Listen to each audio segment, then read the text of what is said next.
Hello, everyone. This is your host, Kasia speaking. Welcome to the Daydreamer Podcast. If you are watching, yes, I do have ridiculous blue lipstick. I do feel like it looks better in person. Like I look into the mirror and it looks better. I will tell you where the idea of it came from. It came from those how's it called, Wonder Balm, Wonder Skin, I think, um lipsticks, like a lip stains that they leave it like a very bluish um like shade first, and then you wash it off and you have tinted lips for a few hours in red, pink, whatever color you chose. So I always thought it looks really good. And I wanted to get something like that. When I look at them, the come okay, fine. Today the subject is ghost stories, so I can look like a ghost. I tried to put it on my cheeks also, but I looked like a zombie. I had also idea to put it under like eyeliner on the bottom, but I tend to have dark circles. You probably can see, no matter how much concealer I use. So I almost got an idea how to make myself a zombie for the next Halloween. Yeah, because that would be it. All right. So I also want to say, oh my gosh, I really don't know how people are doing it with these lights. I have one ring light in front of me. Because I sit next to the window, I have to have it a bit closed because it then creates very uneven lighting, and it just looks weird.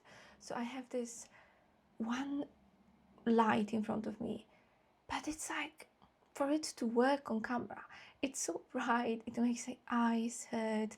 I have very sensitive eyes where we can see me blinking my eyes often.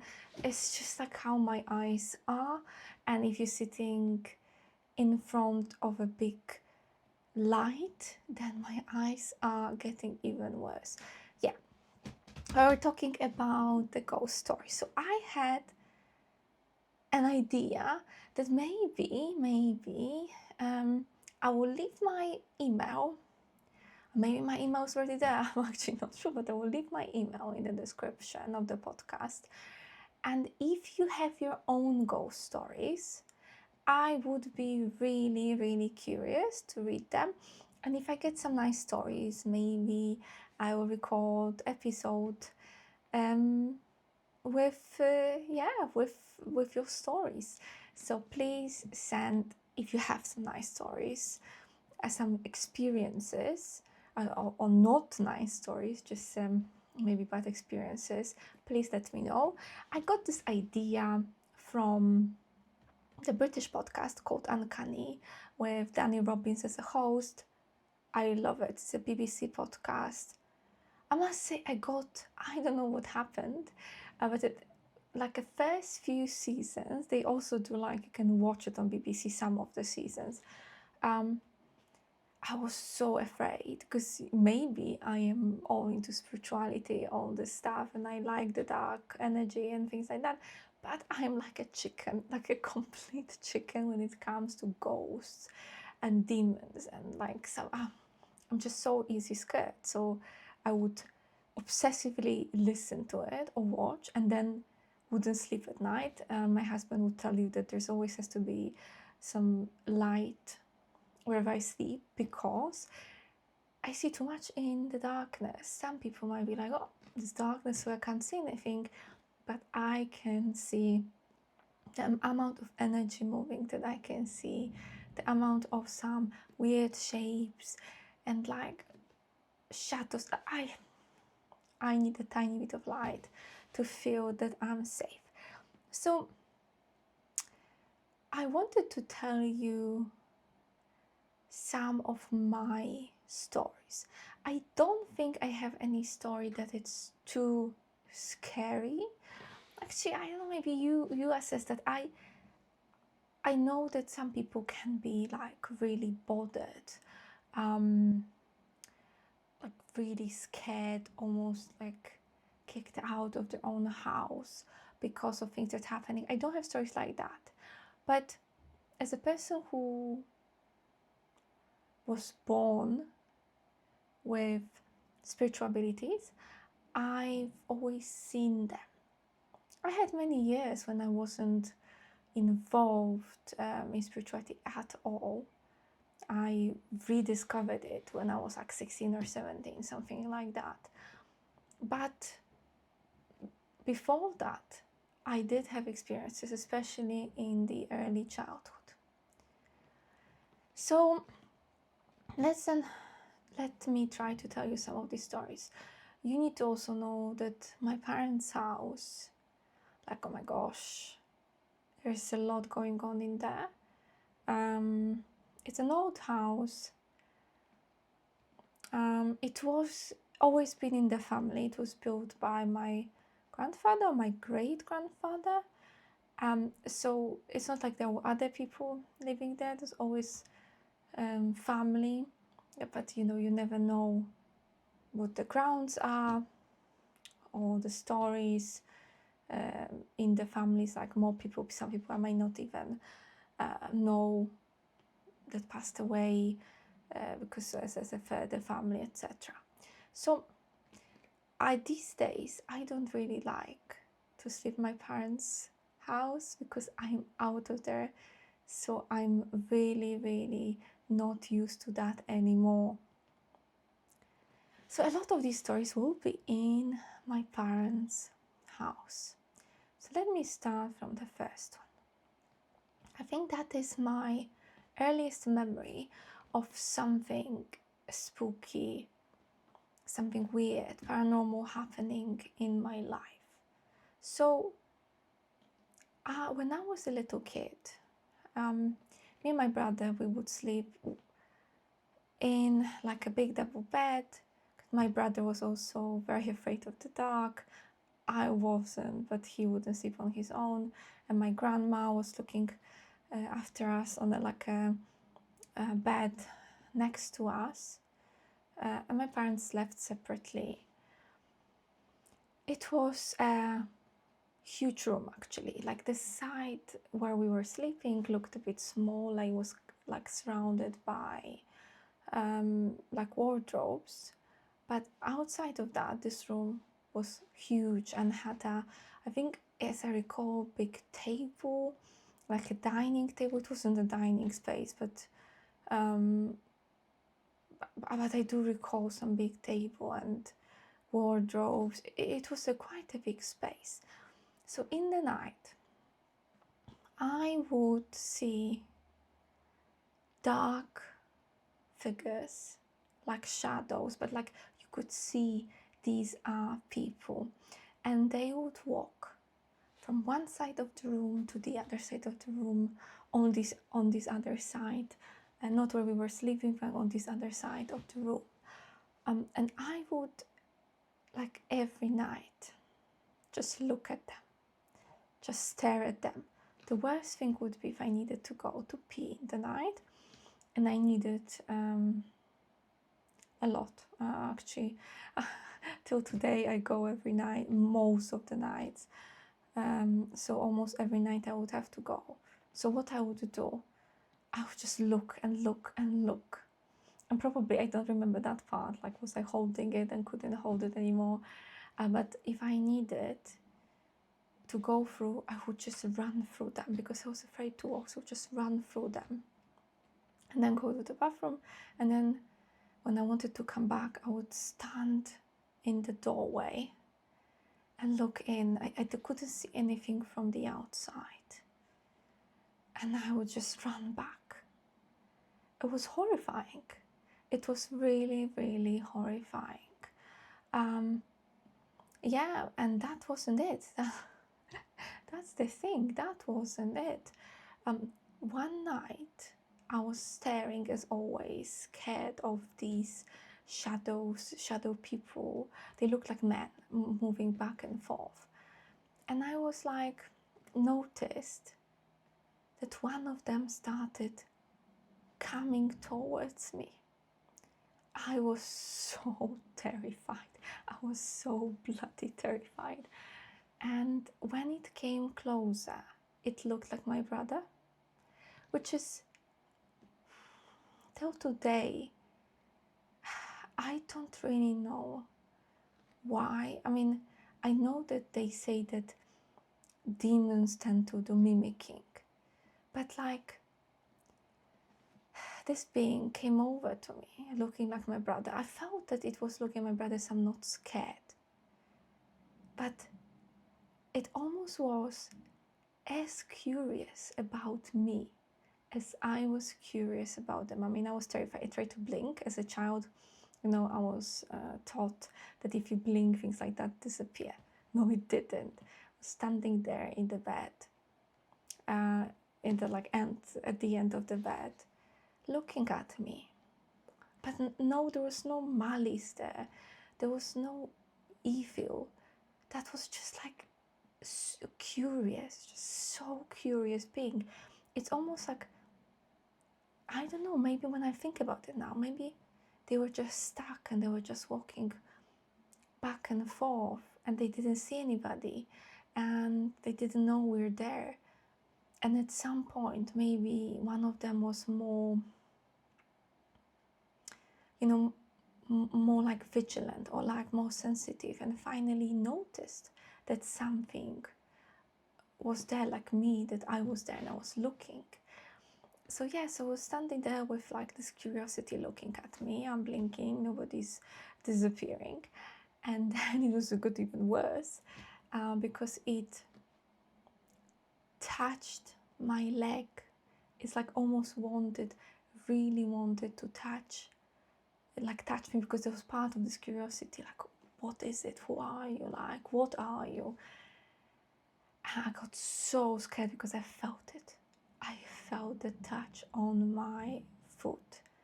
But then after that, they like dispersed into shadows, and I could see like a ghost without shape, ghost shadows like flying everywhere. And I think that was the last time I saw them. I returned years back, years back from now, but years later, I returned to when I finally learned about spirituality, when this room wasn't there anymore, but I tried to map in my head new house after renovation versus the old house, and I closed the portal that most likely was there. So I closed it off just in case. I've never seen anything since then, but I just closed it off just in case that was what was causing these poor souls or poor beings being just stuck there back and forth. All right, so that's one story. I had another story, like, I'm not even telling you about how many times I saw someone leg or someone looking somewhere behind the door in this house, because that's like different level. It's just like it was constant. So another thing that experience, like, I remember, because it was so weird. We were sitting in the kitchen on the ground floor, my grandma's kitchen, because my grandma was living with us when she was still alive. So she had kitchen and like a bedroom on the ground floor, and my parents had their own kitchen like on the first floor. So we're sitting in her kitchen downstairs. It was my brother, my cousin, I, and my grandma, and we were chatting about nothing. I don't even remember what we were chatting about. It was nothing significant. And out of nowhere, bun, like a bread bun, manifested in the air and fell in the middle of the floor. I kid you not. I didn't see it manifesting, but I just saw bun dropping to the floor from the space where there wasn't any counters, nothing. It was just in the middle of it was just in the middle of the kitchen. So yeah, I saw my grandma, felt very like she didn't understand what was going on, but she tried to not to show it. We were all confused what happened. We never really talked about it, but I remember that I know that this man just manifested in the middle of the kitchen. So that was another one. I from my parents' house also. That was later when I was already an adult, still living with my parents. So it must be like early 20s, my early 20s. I was at home with my grandma, but not this grandma my from the other side, but she just came in, I don't know, to help with some cooking, something like that. I remember my mom wasn't there, my dad was still at work. My grandma, as always, probably it's possible she wasn't even asked to do anything. She was just probably asked to come after work and sit with us and do nothing, but she immediately goes into the kitchen cleaning, whatever. So she was at the sink. I was standing a bit behind her. And then I heard something like, it's like a deep man voice, like, sounded a bit like my dad. It felt like, sounded like, not a growl, but it was like a weird noise. And I was like, all right. Obviously, I heard it. At this point, I understand spirituality. I know this house is haunted. I'm like, I'm pretending I didn't hear anything because like my grandma is standing next to me. And then my grandma turns around and she says, has your dad come back home? And then I was like, oh crap. She heard it too. So that was, yeah, that was kind of a confirmation that I wasn't the only one hearing it. So that, I think that were the three stories I remember the most from my childhood home. The creepiest one I had outside of my childhood home, which actually is current home, which I in our current home, we bought this house because I felt such a good energy when I walked in. So yeah, I would have to feel good energy.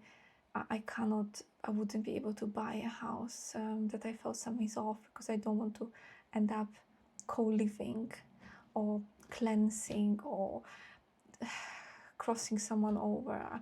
I just don't want to deal with that. So I feel like sometimes I see a little bit like, I see a little boy maybe looking outside of my husband's office. I saw it a few times. We do love that we have a cat ghost, because I sometimes think maybe it's boys' steps, because when I sit in the living room, sometimes, I haven't heard it for a while, but it happened multiple times. You can hear like somebody is walking, but it's not scary. It does sound like a cat. I did think, is it maybe a little boy? But I don't know, it makes me feel like a cat, but maybe there is something that little boy could pretend. I'm not sure, but it doesn't feel scary. However, I do a lot of spirituality. I connect a lot. So I am involved in that world. Sometimes I attract something, right? So the weirdest experience I've ever had in this house, which I cannot explain till today. This is what bothers me. When not that it makes me afraid. No, I would like to know who was that. I woke up in the middle of the night. I was in like, I'm not sure was I fully awake, which I understand. Some people might say it's a sleep paralysis. But I didn't feel like I was in the sleep paralysis. I was practically awake, or even fully awake. I was so shocked that I don't even remember. And I saw a black man hanging in the air in my bedroom, like in the air, not like he was just like levitating with dreadlocks, and it just looked nothing like my guides, because we often take guides.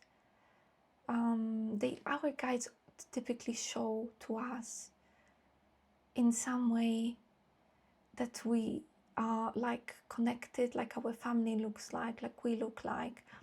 I do have like a Indian shaman, like a Native American shaman, in like one of the guides. But other than that, it's mostly like white men and women, or blue from Atlantis, like, but not like, it just doesn't look like anybody I know or any of the guides. It happened once and I never managed to connect with that being, and I have no clue. I just have no clue who is that. And I'm really sorry, because I don't know what, I think I just completely repressed that memory. The worst actually experience I had, I haven't told you, and it was also in my parents' house. So that was from now, like last year, something like that. I have to tell you the final story from my parents' house. It's creepy as hell. This one, you can argue if you don't believe sleep paralysis. I don't believe it was. After my uncle passed away, he was a young man, like 35 years old. There's this stupid thing that people say that I got afraid after my aunt said it, that if someone dies and doesn't have a funeral over Sunday, then they try to take you with them. I don't believe in that, but I remember my aunt saying something like that, his wife, and she said it in like completely random moment. But what happened with me after he passed away, like some portal opened up, and I was much younger, like 15 maybe, I don't know, it wasn't 14, 15, so I was much more vulnerable and susceptible to this kind of thing. Could protect myself less, understood less, so it like opened up portal to something really evil. And like I talked with Reiki master that many years ago. She called it fairies. That was in Polish, so I don't know how it is in English. It's like beings that are in between the worlds. So first night, in this like awakened state, when you are in this in between, I saw hands coming underneath from my bed, grabbing me, trying to take me with them.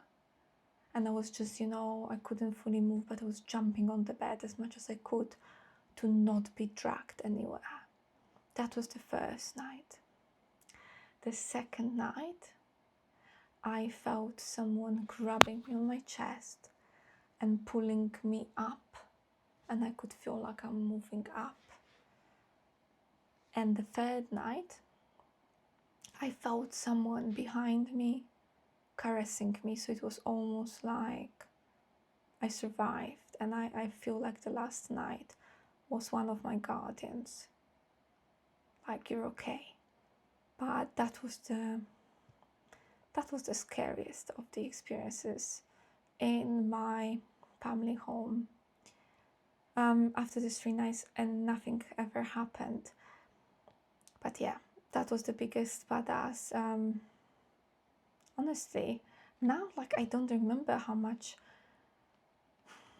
like traumatized I was, but when I think about it and try to remember, yeah, I was incredibly traumatized, incredibly so afraid to sleep. And then after that, I was entering my years of playing with voodoo dolls and stuff. So I did stupid stuff, like a teenagers too. But yeah, these were my stories. So remember, if you have any good stories, email them to me, and if I have enough, or I find enough good stories from you guys, then I will do an episode of reading them out. Thank you, and commenting. I don't believe I can stop myself from commenting. So thank you so much for listening, and talk to you soon. Bye bye.